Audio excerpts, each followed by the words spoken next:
You're listening to the Swap Society podcast, and I'm your host, Nicole Robertson. I interview thought leaders and change makers who are working to create a more sustainable and equitable world through fashion, art, and activism. Join us for a dose of climate optimism as we envision a brighter future. Hey everyone, welcome to the Swap Society podcast. Today I'm so excited to be talking with Camille Lee. She's the owner of WearEmOutTees. Hey Camille, welcome to the show. Hey there. Hi, Nicole. So good to be here. Thanks for having me. Yeah. So where are you talking to us from today, and where are you from originally? All right. So talking to you from Dallas, Texas, and originally from Chicagoland, Illinois. So yeah. Me too. I'm from Chicago. Nice. Nice. So tell us about your brand and what inspired you to start it. Well, the WearEmOutTees brand is all about using pre-loved blank t-shirts. What we do is we get pre-loved blank t-shirts from thrift shops, resale shops, whether in person or online, and we create original graphics. And we use the graphics, put them on the pre-loved t-shirts, and put them back out into the economy from our website, WearEmOutTees.com. And the whole purpose is to keep circularity in the economy. So we find these shirts that are in great condition, still have extended years worth of use or wears worth of use, and we want to keep them going so they have a longer lifespan. That's so cool. While we're talking about that, I'm assuming you have some stats or some information you could share about how many t-shirts are wasted or why we need this. Yeah. So it takes approximately 713 gallons of water to newly produce one single t-shirt. 713 gallons of water. And I know that's hard to kind of envision how much water that actually is, but let me tell you, it's enough for 2 6-person hot tubs. So if you can envision that, then you will know. And I explained that to someone and they were like, why does it take so much water? Well, cotton is a very thirsty plant. So it requires lots of water to grow the seed, grow the cotton, and the entire production takes approximately 713 gallons of water. So we could use that water in better areas of our world, like, I don't know, growing crops or putting out fires and disasters, just healthcare. Drinking. Drinking. We could use that water for more important things than a t-shirt or fashion. So it's just our way of kind of interrupting the program and introducing the fact that we don't actually need, like our planet doesn't need to produce more clothing, yet more clothing, where we can really extend the lives of our current clothing. And it's interesting too, because I think that a lot of people love a statement tee, right? I mean, Yeah. I love a statement tee. I've worn them. And sometimes, a cool t-shirt is just like a fun layer, or you really want to make a statement and just kind of wear it out in the world and spread a message or show your support for a specific cause or an artist or what have you. But I think that what people don't realize is so many of us buy those shirts and never wear them, or they just get produced and not sold. And then, thrift stores are full of all of these marathon t-shirts and what have you. You're right. And do you happen to know off the top of your head, how many t-shirts are even made every year? That is information I have actually looked for, searched for, and even like who creates the most t-shirts, what brand produces the most t-shirts. It is information that is incredibly difficult to find. So I haven't found it yet, but like I told someone the other day, everything can be found on the internet, right? So my search continues. However, I put a post on Instagram just yesterday because we had the Super Bowl recently, and shirts are given, merch is given, hats are given instantly to the champions. So of course, if things are given instantly, like the championship game, that means they have produced enough hats, t-shirts, merch for both teams. So then the merch for the losing team, what happens to that? It's something you don't really think about, right? Like, okay, there's yet another lane of overproduced um, merch and t-shirt and clothing out there that we never really think about, we never really consider. So yeah, when you start thinking about it, you're like, wow, yeah, maybe we shouldn't be producing as much as we do. But the fact remains we do. And so hopefully we can interrupt that with your podcast and other people who are in the sustainability field. That is so much waste. And you reminded me of that because I did hear about that before, but kind of forgot about it. But yeah, they do. They create the merch for either winning scenario. Yeah. They obviously are going to throw all of that other stuff away. So it's either going to be in a landfill or incinerated. Neither are great end result. And then when you think about how many gallons it takes to make, how many gallons of water it takes to make a shirt, a hat, jackets, anything, whatever kind of crazy merchandise, it's so wasteful. It's so very much. I know our planet is like, people, get it together. Don't you understand that water, that's not a replaceable resource? Like, you keep using that up for things that are not important, and you're going to be in big trouble. And we're already in big trouble. So what we can continue to do is have these conversations and just bring information and light to people who may not have thought about it before. Yeah, absolutely. The other thing that kind of ruffles my feathers a little bit, there's obviously the environmental side of this, and the water usage and the land usage and all of the resources and the greenhouse gas emissions and all of that goes into making a t-shirt, for example. But all of these statement tees, for example, that are all about women empowerment or empowering others or whatever the cause, invalid cause may be, are often made under slavery conditions, sweatshop conditions, where the workers are not paid fairly for the work that they're doing. And I feel like there's just this really big disconnect where people just really don't know, because I think that the people that are wearing those shirts, for example, the women empowerment shirts, are a perfect example, right? Where we want to say like, hey, I'm a woman and, I want to support other women. But would we buy those shirts if we knew that most of those were made by enslaving other women? Absolutely not. I really think we would not be purchasing those as a society of women if we knew about that. But there are billions of dollars that are budgeted towards specifically kind of distracting from what's actually going on behind the curtain, right? And so the t-shirts that are empowering women and sayings that are, this is what we deserve, this is why we deserve it, we deserve equal rights, we deserve whatever we deserve as women. The people who are actually enslaved in organizations, in companies who are literally sewing those t-shirts and putting them together, have none of those rights, none.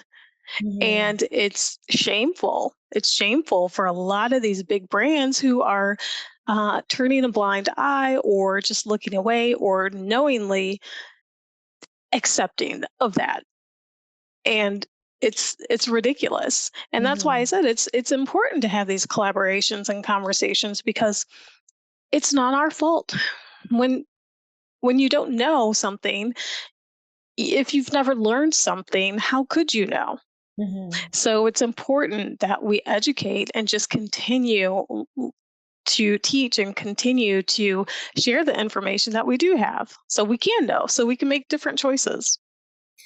So I want to learn more about you. How did you get into this field? What got you started? What's your story? How did you get interested in all of this?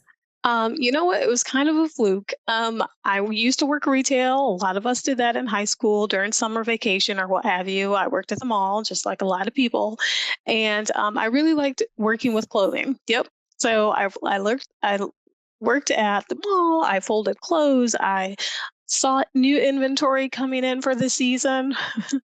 I would unpack it and sell it, and I just liked working with fabric. Then I got into thrifting. It was later. And it was around the time Project Runway, the TV show, first aired back in like 2004 or 5. And I started thrift shopping. I started watching Project Runway.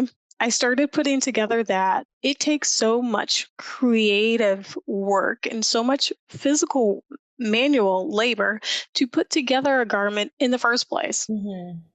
just to create a garment. I don't know about you, I don't sew. I don't and either. so I don't sew either. and so the people who sew, I just think like, wow, you're like amazing. So just going thrift shopping and finding things that were still new with original tags, and knowing that it went from a thought in someone's mind, a design on paper with a pencil. They shopped for the fabric, they sewed it, they bought the buttons or zippers or what have you. They put the manual labor into it. Um, it went to resale or it went to retail, excuse me. It did not sell. It then went, onto clearance. It then went on to a thrift shop, still with the original tags. No one bought this. And then after thrifting, after going to the thrift store, they can't keep everything and they can't keep everything forever. So then where does it go? Well, it's not a happy ending. It goes to the landfill or it goes to other countries, generally countries that are predominantly people of color. So it's just like I cannot fix the fast fashion crisis, which is more powerful than some parts of our government, it feels like. But what I can do is interrupt a small piece of it. And so I figured, okay, where can I interrupt and how can I interrupt it? And that's how WearEmOutTees was born. That's so cool.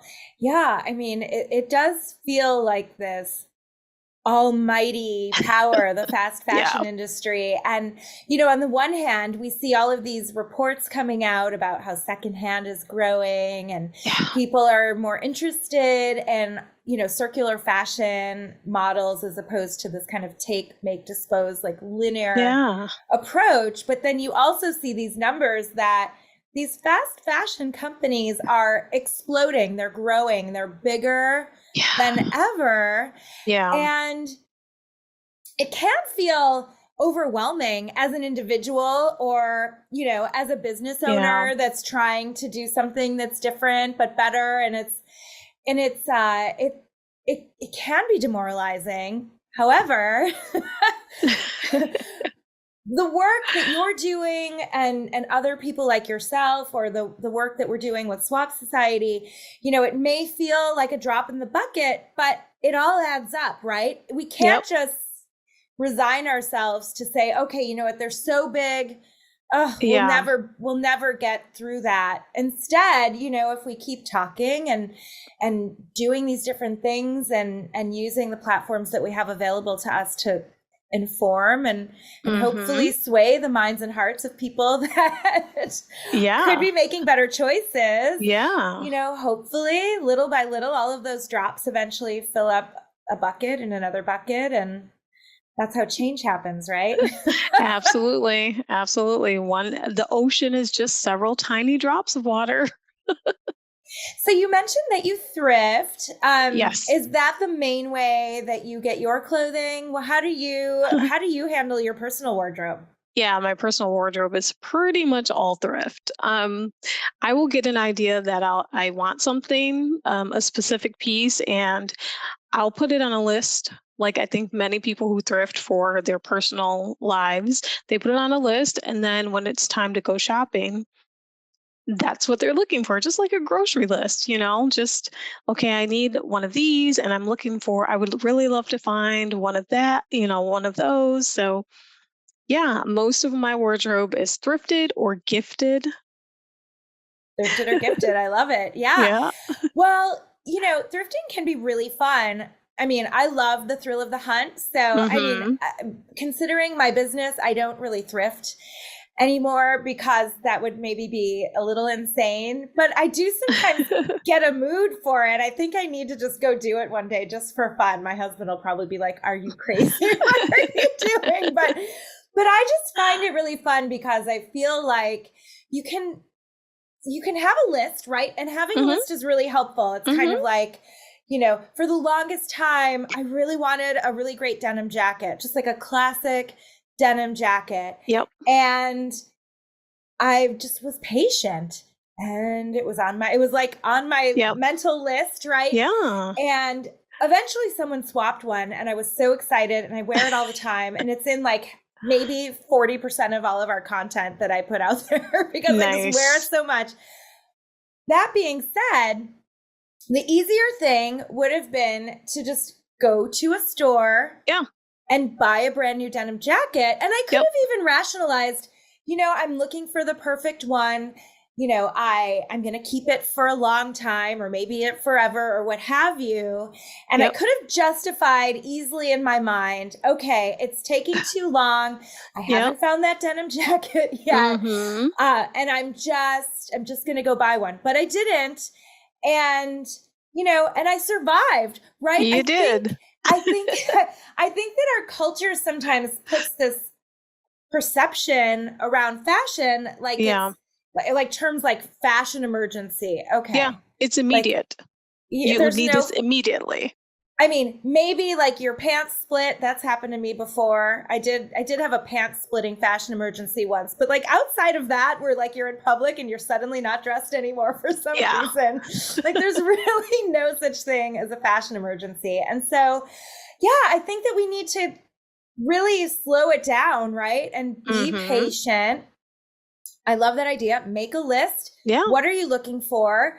Thrift online, thrift in a local store, ask your friends, go to a swap, whatever it might take, and be patient. By the way, if anybody's listening, I do have a current item on my list that, a really great trench coat. It hasn't happened yet, Camille.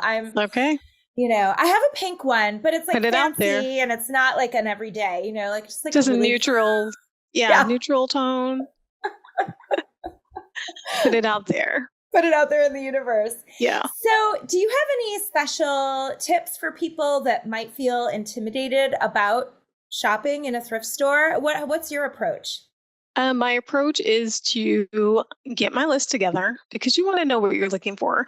If you are just going there to kind of browse around, shop around, you will be overwhelmed.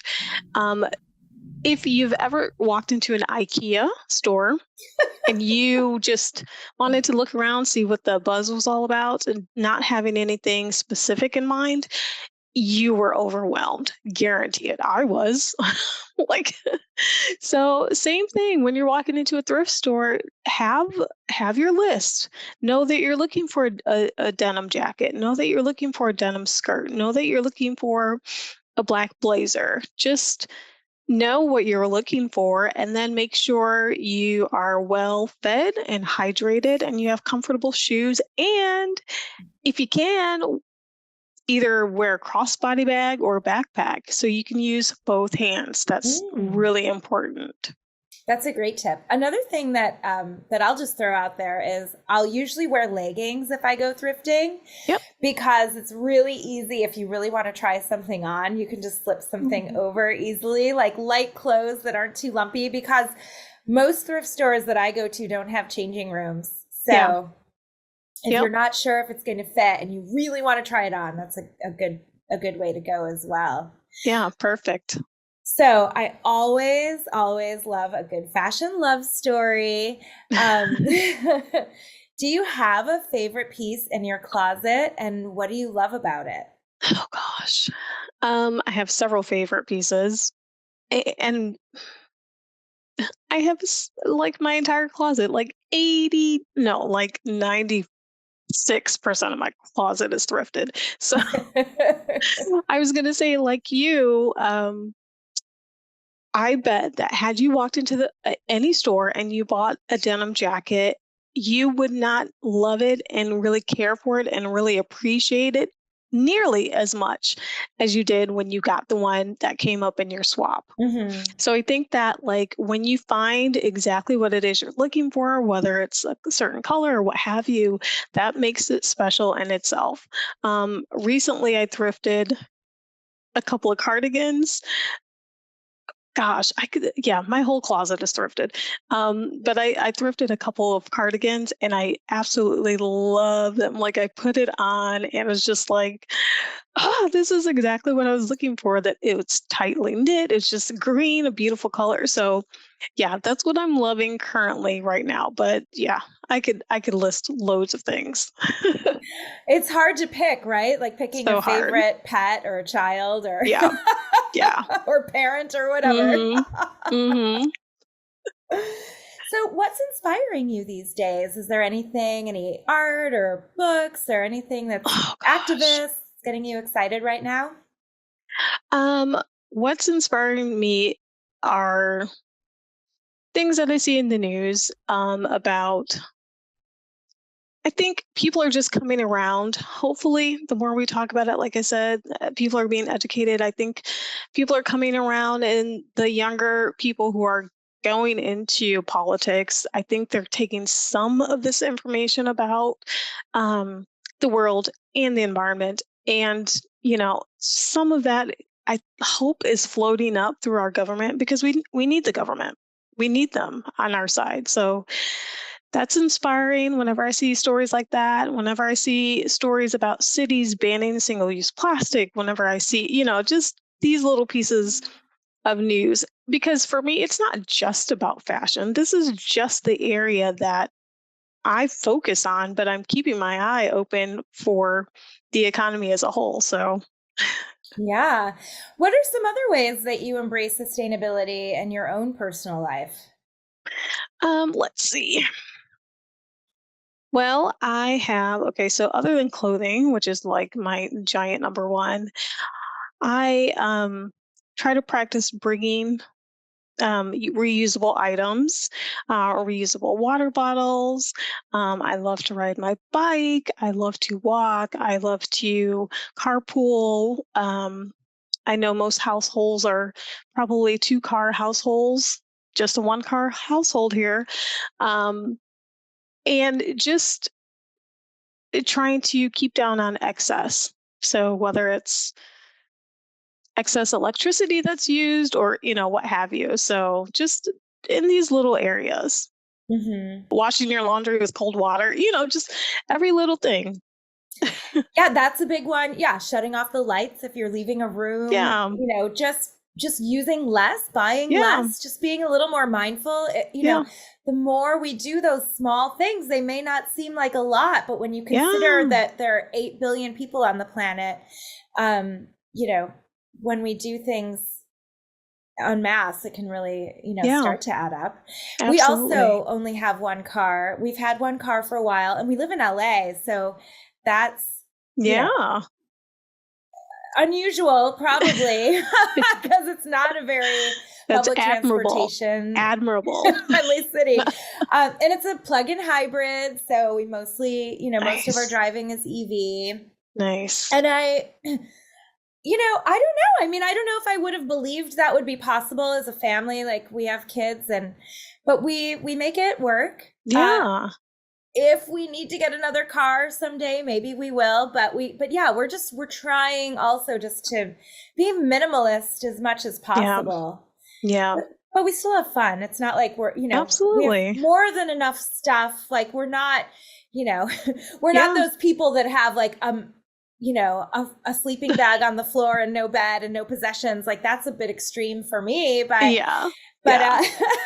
you don't have to go that far. Like little changes can make a difference. Mm-hmm. And Absolutely. in this time of just, I mean, there's so much crazy stuff going on in the world in general, but especially the climate crisis. I know that personally,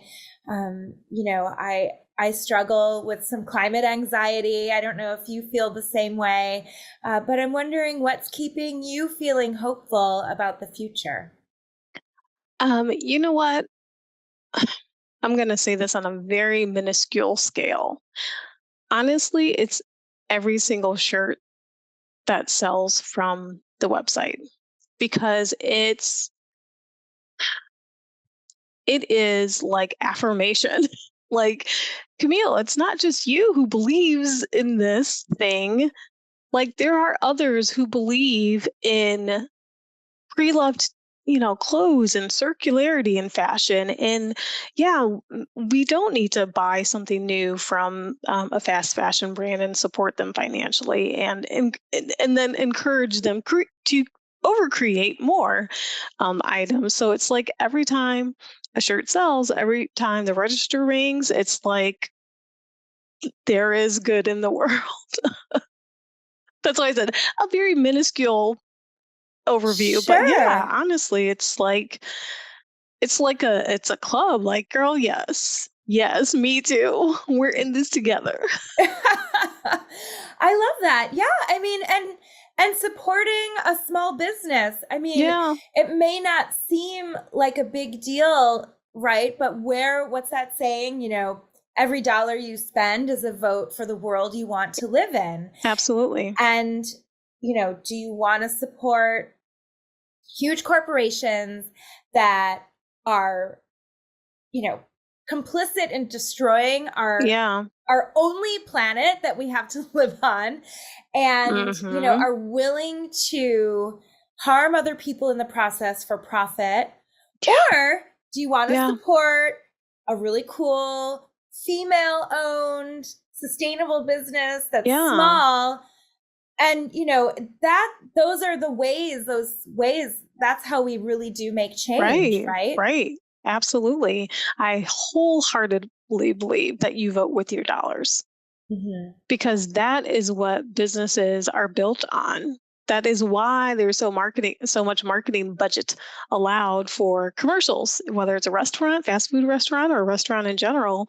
They really put a lot of money towards getting you to salivate for their food, Mm-hmm. like, um they really believe that. They put a lot of money toward that, and that's why, because they know that the more they can put it in your face and they spend good money toward it, that maybe it's something that you're going to prioritize in your life. But yes, you absolutely vote with your dollars. You tell businesses um, what it is you want to see more of. I paid special attention during the pandemic of what foods were still left in the grocery stores Mm. after all the shelves were emptied virtually, right? And Mm-hmm. it was very interesting, such an interesting observation of like what foods were left. What's an W- example? What's an Well, example of something well, that there was were a left? lot of junk foods left. Oh. People went for the core things. People went for canned goods. People went for the staples, right? So it's kind of a little bit parallel to fashion. Like, they didn't go for the quick and the fast fashion, which I just say is kind of like junk food. They didn't go for that. They went for Mm-hmm. things that were important, that were something that could sustain their family. And you know, I think people know what's important when they know what's important, but we have to tell them what's important and why it's important. Mm-hmm. Yeah, because there's so much nonstop marketing and Yeah. advertising. We can't avoid it, right? If you live Yeah. in a city, you have billboards everywhere. If you Yeah. listen to the Yeah. radio or you watch a television show or what have you, we're constantly being marketed to. And marketers, I mean, I am a marketer by trade. Yeah. So, marketers, You know all the formulas. it is a formula, right? It's Mhm. formulaic, and it really is to a great extent, about manipulating people, right? Yeah. Using people's insecurities often Yeah. to get them to buy something, because we're so caught up in this process of consume. Like even with the fashion marketing, I mean, obviously that's what we're focusing on here. You know, fashion trends, for example, what are they except marketing as a way to pressure people into buying something new because, oh, you bought that it used to be, oh, you bought that last year. Then it was like, oh, you bought that last season. Now it's like, oh, you bought that last week. Yeah. Oh, that's over. That micro trend has passed. Oh yeah. And now it's time to, you know, move on to the next trend. Okay. Get out your Apple Pay or your wallet or whatever and cha-ching. And then it is really madness, I think. And it's getting even like smoother because I've never seen a commercial for Shein. I've never seen a television commercial for Shein. I have seen Shein hauls, like Shein haul videos. And so it's like, this is everything I can get from Shein. And I got this top and this top. And that's the new like marketing, right? And then you see it on someone else and you're like, oh, that's so cute. And then now here you go. You're buying into what it is that they're putting out there. And ooh, it's getting fast and furious. The whole fashion haul trend is it's insane to me. I mean, I've always loved clothes, okay? And I've done some thrift hauls. I am not impervious to like over shopping. I've done it. Okay, so it's not a judgment in that sense because I feel like I started coming in with a kind of a judgy tone. But it really has to stop, right? Like we shouldn't be celebrating this. It shouldn't be like, oh, I'm going to do this haul video. I'm going to buy all this cheap clothing and dump it all in front of, you know, and it's just, there's such a disconnect. It's like, how is that what we're striving for as a culture? Yeah. Is buying a fast fashion haul, like what we really should be focusing on? Like, is that what's really going to bring us joy or happiness or, you know, I don't know what, you know, it's like, or good health or financial stability or none of the above, No. And so, I feel like it's, that's something I'd love to see just, you know, disappear, the haul culture. Yeah.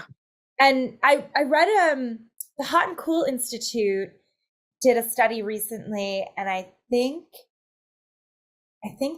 the sufficient number of items of clothing for a more sustainable world would be that people own 74 items of clothing each.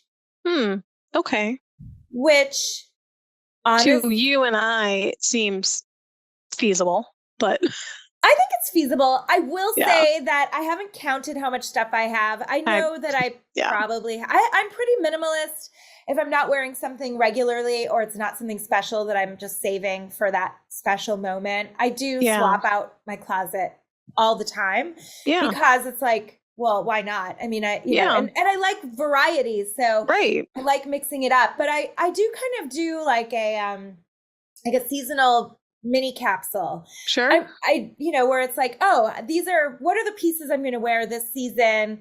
And I'll usually get rid of something that I don't really love anymore, or I'm kind of bored with, and swap it out for something else. And, you know, so I probably have more than that. I should count. But that being said, I think that messaging is really directed less at people like us who are getting everything secondhand anyway. And people that are just buying so much new clothing, right? And then I've heard another stat that we shouldn't buy any more than like 5 new pieces of clothing a year. I don't buy that many new pieces of clothing a year. So that's super feasible for me. I buy underwear and socks. Right. New, a fair trade. Yeah. But it's so interesting to kind of think about those. But I feel like on the one hand, those numbers can be helpful. On the other hand, I wonder if they make people feel like too restricted. Right. I don't know about the psychology of those types of reports. Yeah. But if you do, and I know that you can overconsume secondhand Of course. And I know that that can be a Too problem, much but of it's, anything is too much, right? Too much of a good thing is yeah, too much. Too much is too much. but it's not as bad to overconsume secondhand as like new stuff. That's true. That's true. You're Uh, right. And I think swapping is so phenomenal because there is that desire to have new things, something new to you in your closet. I understand that, there are endorphins behind getting something new, but we both know that there's so much good clothes out there that are already produced. We don't need to give our dollars to these fast fashion companies who are accepting the lack of ethics, lack of safety concerns for the people who are actually making their clothes. So there are so many options. There are so many ways to do it. Yours is one, thrifting is another. So yeah. Amazing. Yeah. Or, supporting businesses like yours where you are Yeah. making t-shirts, but you're using secondhand blanks and Yeah. you're not, using a ton of nature's resources to do it. It's already there. And It's I love already that. there. Use it. It's already there. So good. Yeah. Okay. So how can people find you? Well, you can find me on Instagram at WearEmOutTees, and that's WearEmOutTees. And the whole backstory of the company name is Wear 'em out. Wear out your pants, wear out your t-shirts, wear them out until you need to downcycle them. So on Instagram, WearEmOutTees, and our website is WearEmOutTees.com. And I'm also on Facebook, WearEmOutTees, and also learning TikTok at WearEmOutTees. Amazing. Amazing. Yeah. I love it. Yeah. And wear it out. I mean, I'm so glad that you said that because Yeah. one of the most sustainable things we can do is wear the clothes out until they're really unwearable, which is much farther than I think most people think. Totally. And men are much better at this than women are. Yeah. Yeah. But Men have their high school t-shirts. They still have their college t-shirts. I know. Yeah, that's true. That's true. But so much of that is back to the marketing, right? This idea that, you got it. we are marketed to differently than men are. Yes, we are. And we're expected to dress differently. All of these expectations are different. And some people are great at being like, whatever, I don't care about that. And other people, we're a part of it. It's hard to you can think critically about something, but that doesn't change how you feel about it. Like I shave. Okay. I mean, this is totally off topic, but like, I know that that's like something that was created. And I know that it's like this whole kind of colonialist. So we could go deep. Mm-hmm. Okay. We won't go deep. We won't go into that right now, but I understand that so much of it was a way to control women or, control women's bodies. And in this whole mindset at the same time, but I still want to do it. I'm not impervious to this stuff. Right. And I think that can go for how we consume, the things that we buy, the way that we dress, all of these things. Some of them are just so deep in our psyche that we may not be able to ever totally separate from it. But that doesn't mean, we can't make better choices. Yep. Awareness. First, we have to be aware. Mm-hmm. Amazing. Well, oh my goodness. I've loved chatting with you so much. It's been such a pleasure. You too. And, I've been admiring you from afar through Instagram.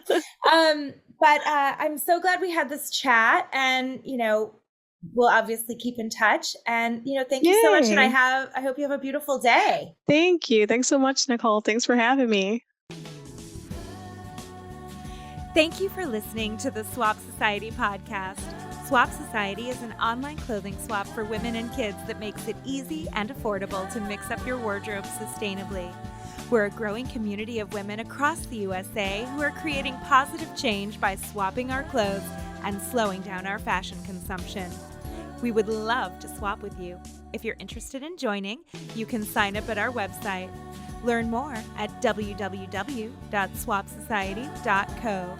That's swapsociety.co. You can find the show notes for each episode on our website. Please get in touch with us on social media too. We're on Instagram, TikTok, Pinterest, and YouTube for the video version of this podcast at Swap Society. Music is by Joel Korlitz and yours truly. I hope you've enjoyed the show. Please help us spread the word by subscribing, leaving a rating and review, sharing on social media, or simply telling a friend. We really appreciate your support. Have a wonderful day, and remember to swap before you shop.